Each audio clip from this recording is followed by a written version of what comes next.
최근 중동과 동유럽 곳곳에서 무력 충돌이 계속되고 있습니다.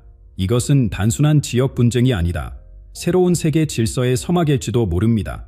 끔찍한 전쟁이 세계로 확산되고 있습니다. 그리고 중국이 마침내 미국과의 한계선을 넘었습니다. 지금 이 상황에서 한국은 가장 위험한 위치에 놓여 있으며 가장 큰 피해를 입게 될 가능성이 높습니다. 그런데 놀랍게도 수백 년 전 조선시대 예언서인 정감로에는 이와 유사한 시나리오가 이미 기록되어 있습니다. 우리나라가 전 세계의 중심이 된다. 정감록에서 예언한 이 문장이 바로 지금 2025년에 실현되고 있는 걸까요? 미중 갈등이 임계점을 넘은 이 시점에서 조상들이 남긴 예언은 단지 상징이 아니라 실제 미래의 지도처럼 보이기 시작합니다. 오늘 공개할 정감록의 비밀 기록은 한국이 겪게 될 시련과 그 너머에 숨겨진 놀라운 운명을 정확하게 예견하고 있습니다. 지금 이 순간 강대국들의 충돌 속에서 한국이 어떻게 세계 영적 중심지로 거듭나게 되는지 그 신비로운 여정을 함께 따라가 보시겠습니까? 세계는 이미 불안정한 균형을 넘어섰습니다. 미국과 중국 사이의 긴장은 더 이상 단순한 외교적 마찰이 아닙니다. 우리는 매일 아침 뉴스를 통해 이 두 강대국이 서로를 향해 겨누는 날카로운 시선을 목격하고 있습니다. 경제 제재, 기술 봉쇄, 군사 훈련, 모든 신호가 큰 폭풍이 다가오고 있음을 알려줍니다. 정감록은 이 순간을 놀랍도록 정확하게 묘사했습니다. 마른 바람 속 불꽃처럼 아무런 경고 없이 시작될 것이다. 그리고 실제로 지난달 남중국해에서 일어난 해상 충돌은 바로 그 불꽃이었습니다. 아무도 그것이 이토록 빠르게 번질 것이라고 예상하지 못했습니다. 하루아침에 세계 증시가 폭락했고 국제 무역 루트가 차단되었습니다. 우리가 알던 세계 질서는 급격히 변화하고 있습니다. 이 갈등의 본질을 이해하는 것이 중요합니다. 이것은 단순한 군사적 충돌이 아닙니다. 우리는 두 세계관, 두 가치 체계 사이의 총체적 대립을 목격하고 있습니다. 경제적 우위를 차지하기 위한 싸움, 기술 지배권을 향한 경쟁, 문화적 영향력을 확대하기 위한 투쟁까지 이 전쟁은 모든 영역에서 동시에 펼쳐지고 있습니다. 정감록에 기록된 구절을 떠올려 보세요. 용과 독수리가 하늘에서 싸울 때 땅 위의 모든 것이 흔들릴 것이다. 이 예언은 지금 우리 눈앞에서 현실이 되고 있습니다. 국제통화 질서의 붕괴, 사이버 공격의 증가, 자원 전쟁의 시작, 이 모든 것이 예언된 징후입니다. 이런 상황에서 한국의 위치는 어디일까요? 우리는 두고인 사이의 끈과 같은 존재입니다. 지정학적으로 너무나 중요하면서도 너무나 취약한 위치에 있습니다. 한쪽으로 완전히 기울지 않고는 살아남을 수 없는 상황이 되어가고 있습니다. 그러나 정감록은 이런 어려운 시기에도 희망의 메시지를 전합니다. 신라 시대 고슴이 남긴 예언의 한 구절을 보면 작은 나라가 큰 시련을 겪은 후 세계의 중심이 될 것이라는 말이 있습니다. 우리는 지금 그 시련의 시작점에 서 있습니다. 미국과 중국 사이의 전쟁은 우리에게 큰 고통을 안겨줄 것입니다.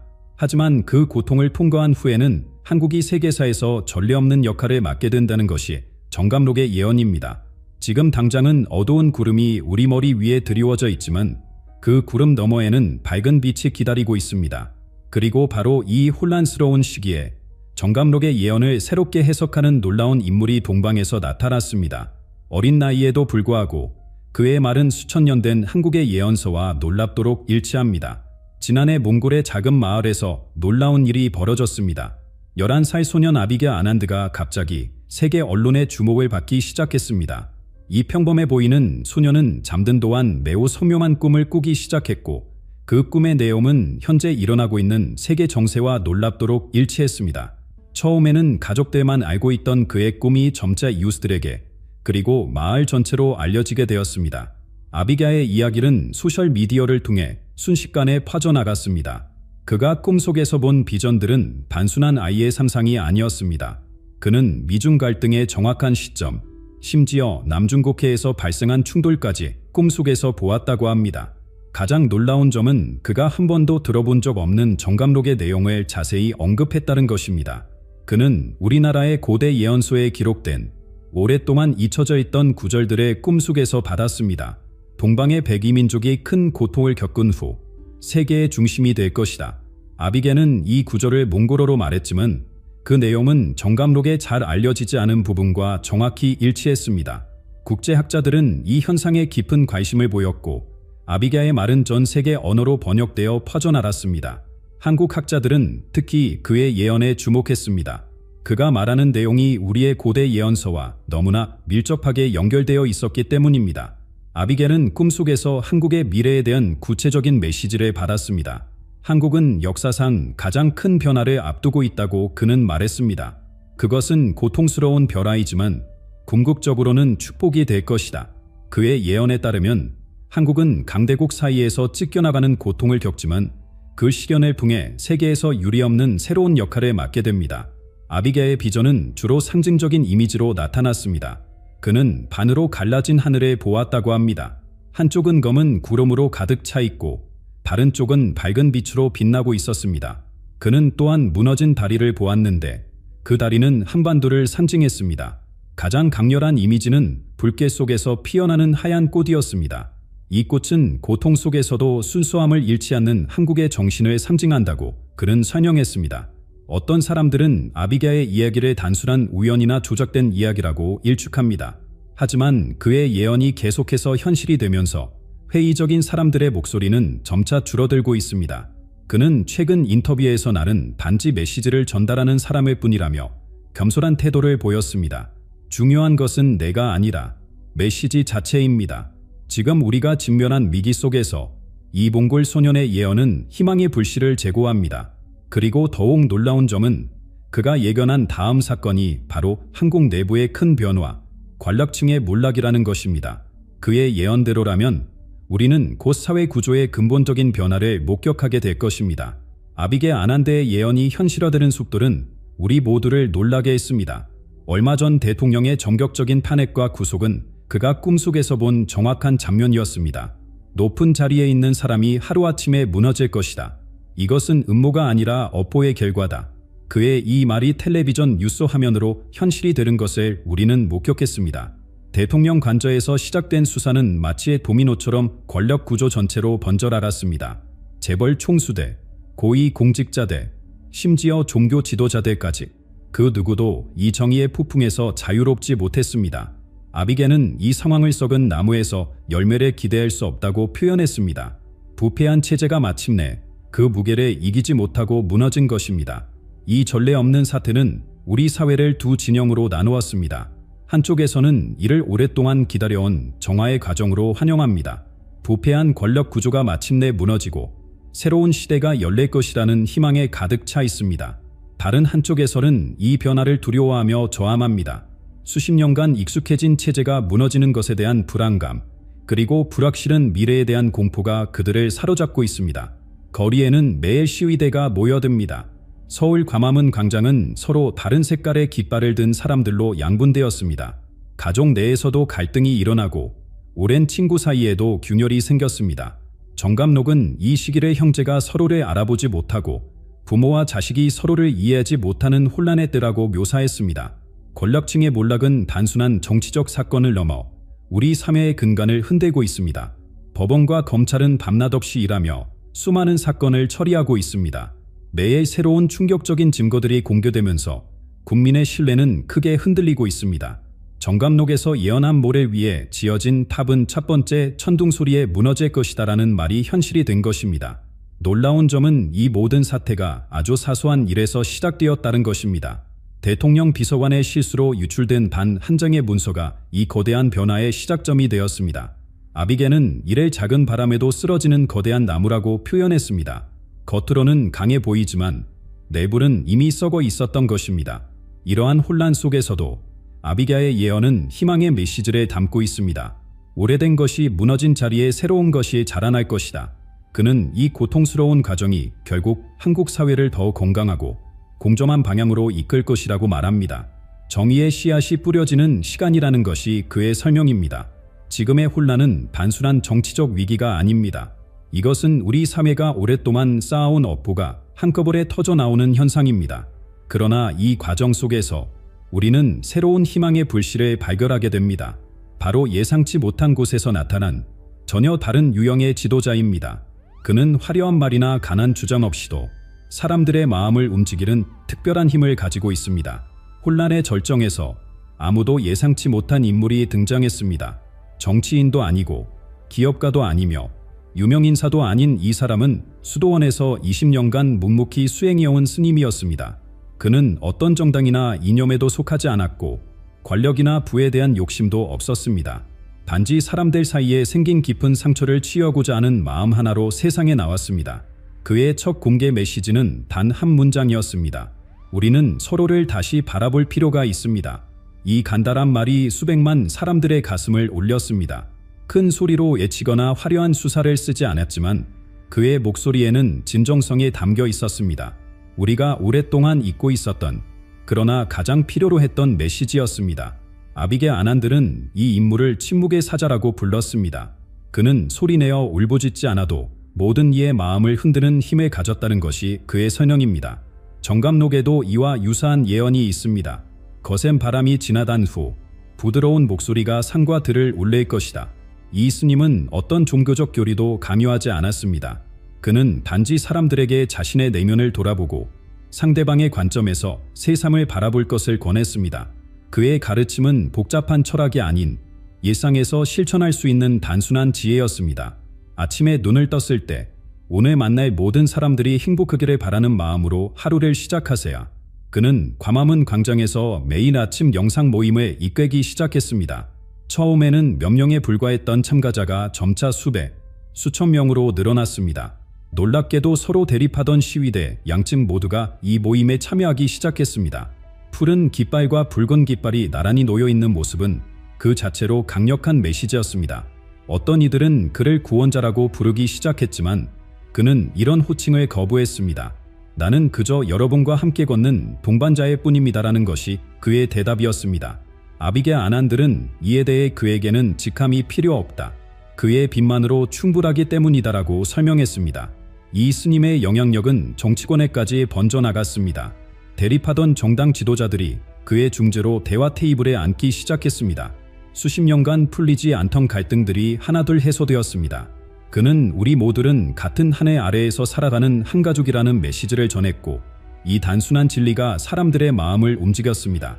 가장 주목할 만한 것은 그의 메시지가 단순히 말에 그치지 않았다는 점입니다. 그는 직접 가장 소외된 지역으로 찾아가 사람들과 함께 생활했습니다. 빈민가에서 쓰레기를 줍고 노숙자들과 함께 밥을 나누며 아픈 이들의 손을 잡아주었습니다. 진정한 화합은 말이 아닌 행동에서 시작된다는 것이 그의 신념이었습니다. 세계 각국의 지도자들도 그의 지혜를 구하기 시작했습니다. 그러나 그는 화려한 국제회의장이 아닌 소박한 절에서 그들을 만났습니다. 점차 한국은 새로운 종류의 외교, 즉 무기와 경제력이 아닌 지혜와 연민에 기반한 외교의 중심지가 되어갔습니다. 이런 변화 속에서 갑자기 한반도 내부에서 또 다른 위기가 다가오고 있었습니다. 남북 간의 오랜 갈등이 다시 한번 폭발 직전의 상황으로 치닫게 된 것입니다. 그러나 이번에는 과거와는 다른 양상으로 전개될 조짐이 보이고 있었습니다. 침묵의 사자가 사회 이각에서 조화를 이끌어내는 동안 한반도의 긴장은 다른 차원에서 고조되고 있었습니다. 북한은 미중 갈등 속에서 자신들의 생존 전략을 모색하던 중 갑작스러운 군사 도발을 감행했습니다. 국경 지역에서의 교절은 순식간에 전면전의 위기로 번졌고 전쟁의 그림자가 한반도 전체를 덮치기 시작했습니다. 동시에 국내에서는 이념적 분열이 극에 달했습니다. 보수와 진보, 좌파와 우파 사이의 갈등이 단순한 정치적 대립을 넘어 사회 전체의 분열로 이어졌습니다. 가족 간에도 정치적 견해 차이로 서로 말을 하지 않는 경우가 늘어났고 직장과 학교에서는 정치적 성향에 따른 갈등이 일상이 되었습니다. 거리는 분노한 시민들로 가득 찼습니다. 한쪽에서는 북한에 대한 강경 대응을 요구하며 국가 안보를 외쳤고 다른 쪽에서는 대화와 평화적 해결을 주장했습니다. 두 집단 간의 충돌은 점점 격렬해졌고 곳곳에서 폭력 사태가 발생했습니다. 경찰은 상황을 통제하기 어려워졌고 정부는 비상사태를 선포할 위기에 놓였습니다. 아비게 아난들은 이 상황을 다음과 같이 예견했습니다. 두 마리 호랑이가 서로 물어뜯을 것이다. 그러나 하얀 사슴이 그들 사이에 나타날 때 싸움은 멈출 것이다. 이 예언은 상징적으로 보였지만 현실에서 놀라운 방식으로 실현되었습니다. 폭력이 최고조에 달한 그날, 서울 중심가에서 가장 격렬한 충돌이 발생했습니다. 두 시위대가 서로를 향해 달려들기 직전 갑자기 하늘에서 눈이 내리기 시작했습니다. 4월의 봄날에 내린 이 예상치 못한 눈은 모든 사람들을 놀라게 했습니다. 더욱 놀라운 것은 그 눈이 내리는 모양이었습니다. 마치 하얀 사슴의 형상을 그리듯 눈이 내렸던 것입니다. 이 현상을 목격한 모든 사람들은 잠시 싸움을 멈추고 하늘을 올려다보았습니다. 그 순간 침묵의 사자가 두 시위대 사이에 나타났습니다. 그는 어떤 말도 하지 않고 단지 두 손을 들어 양쪽을 향해 평화의 제스처를 취했습니다. 이 단순한 행동이 수천 명의 분노한 사람들을 진정시켰습니다. 그날 밤 남북한은 갑작스럽게 긴급대화 채널을 열었습니다. 북한 측에서도 같은 돈 현상이 관측되었다는 소식이 전해졌습니다. 양측은 이를 일종의 징조로 받아들이고 대화의 가능성을 모색하기 시작했습니다. 70년 넘게 이어진 적대적 관계에서 이것은 작지만 중요한 변화였습니다. 국내에서도 놀라운 일이 벌어졌습니다. 서로 대립하던 정치 지도자들이 침묵의 사자의 중재로 한자리에 모였습니다. 그들은 처음으로 서로의 이야기를 진지하게 듣기 시작했습니다. 물론 오랜 갈등이 하루아침에 해결될 수는 없었지만 대화의 첫걸음이 내디뎌진 것입니다. 정감록에는 호랑이들이 피를 흘린 후에야 비로소 평화를 알게 될 것이라는 구절이 있습니다. 우리는 이제 그 고통스러운 과정을 통과하고 있는지도 모릅니다. 아비게는 이 시기에 대해 가장 어두운 밤이 지나고 난 후에야 세력이 온다고 말했습니다. 이 모든 혼란 속에서 한국말의 문제가 아닌 더 넓은 지역적 차원의 변화가 일어나고 있었습니다. 동아시아 전체가 격변의 시기를 맞이했고 특히 중국과 일본에서는 예상치 못한 위기가 발생하기 시작했습니다. 한국이 혼란 속에서도 새로운 기념을 모색하는 동안 동아시아 전역은 전례 없는 격돌에 휩싸이게 되었습니다. 먼저 중국은 미국과의 극한 대립 이후 내부 붕괴의 조짐을 보이기 시작했습니다. 수십 년간 이어진 통제가 약해지고 각 지역에서는 대규모 시위와 폭동이 번졌습니다. 홍수와 가뭄, 지진 등 자연재해까지 겹치며 사람들은 하늘이 등을 돌렸다고 속삭였습니다. 일본 또한 예외는 아니었습니다. 연이은 강진과 화산 폭발, 그리고 전국 고위층의 부패 스캔들이 드러나며 사회 전반의 신뢰가 무너졌습니다. 오랜 시간 태양의 나라로 불리던 일본은 그 빛을 잃고 방향을 잃은 채 흔들리기 시작했습니다. 이러한 상황을 정감록은 다음과 같이 묘사하고 있습니다. 영과 태양의 기둥이 무너질 때 외로운 소나무 하나가 다시 서리다. 여기서 영은 중국, 태양은 일본, 그리고 소나무는 한국을 상징합니다. 모든 것이 붕괴된 그 자리에서 유일하게 꺾이지 않고 뿌리 내리는 존재, 그것이 바로 한국이라는 예언입니다. 아비게 아란드도 꿈속에서 이 상황을 보았다고 전했습니다. 그는 커다란 두 벽이 쓰러진 후 작은 문이 열릴 것이다라고 말했습니다. 한국은 지금 그 문 앞에 서 있습니다. 외세의 그늘 아래 고통을 받던 시기를 지나 이제는 그 누구보다 단단하고 겸손한 자세로 새 시대의 문을 여는 열쇠를 쥐게 된 것입니다. 모든 격변이 지나간 후 한국은 마침내 자신의 새로운 역할을 자각하게 되었습니다. 정감독이 예언한 작은 나라가 큰 하늘에 품는다는 말처럼 이제 한국은 단순한 생존을 넘어서 인류 전체의 조화와 평화를 이끄는 중심축이 되어가고 있습니다. 아비게 아난들은 한국의 미래를 이렇게 설명했습니다. 영꽃은 진흙 속에서 피어난다. 그리고 그 향기는 온 세상에 퍼진다. 한반도는 역사 내내 고난과 분열을 경험했지만 그 고통은 결국 깊은 지혜와 공감을 탄생시켰습니다. 이제 한국은 문화, 종교, 정치가 갈라놓은 새삼을 다시 잇는 가교가 되고 있습니다. 서울과 부산에는 점점 더 많은 국제회의와 종교 간 대화, 청년 평화 포럼이 열리고 있습니다. 과거에 군사기지가 있던 자리는 이제 명상센터와 문화공간으로 바뀌었고 전 세계에서 평화를 배우고자 하는 이들이 한국을 찾고 있습니다. UN, 과 여러 국제기구는 주요 부서를 한국으로 이전하며 동아시아의 새로운 중심지로서 한국을 인정하기 시작했습니다. 정감록은 말합니다. 하늘의 뜻은 가장 낮은 곳에서 실현된다. 그 낮은 곳에서 오랜 시간 고통을 견딘 한국은 이제 세상의 아픔을 어루만지는 나라로 다시 태어나고 있는 것입니다. 2034년 아비게 아난들은 마지막 환시에서 한 장의 지도를 보았다고 합니다. 그 지도는 온통 불길에 휩싸여 있었지만 유일하게 황금빛으로 빛나는 곳이 있었습니다. 바로 한반도였습니다. 전쟁, 재난, 분열로 불타는 세계 속에서 한국은 희망과 지혜, 그리고 영성의 중심으로 떠오르고 있었습니다. 그는 말했습니다. 사람들은 길을 잃었을 때 다시 한반도로 돌아올 것이다. 그곳에서 삶의 의미를 다시 배우기 위해 실제로 수많은 세계 청년들이 한국을 찾고 있습니다. 단순한 관광이나 유학이 아닌 더 깊은 목적, 삶의 본질에 대한 깨달음을 찾기 위해서입니다. 그들은 사찰에서 참선하고 시골 마을에서 농사를 배우며 서로 다른 문화를 이해하는 법을 익히고 있습니다. 2034년의 한국은 기술의 중심이기도 하지만 그보다 더 중요한 것은 마음의 중심이 되었다는 점입니다. 정감록의 마지막 예언에는 이런 문장이 등장합니다. 하얀 꽃이 피어있는 그곳에서 천년의 윤회가 새롭게 시작되리다. 이제 우리는 그 하얀 꽃이 피는 순간을 맞이하고 있습니다. 수많은 혼란과 시련을 지나 한국은 단지 한 민족의 나라가 아닌 인류 전체를 위한 빛의 중심지가 되었습니다. 그리고 그 빛은 말없이 조용히 그러나 강하게 세상을 감싸고 있습니다.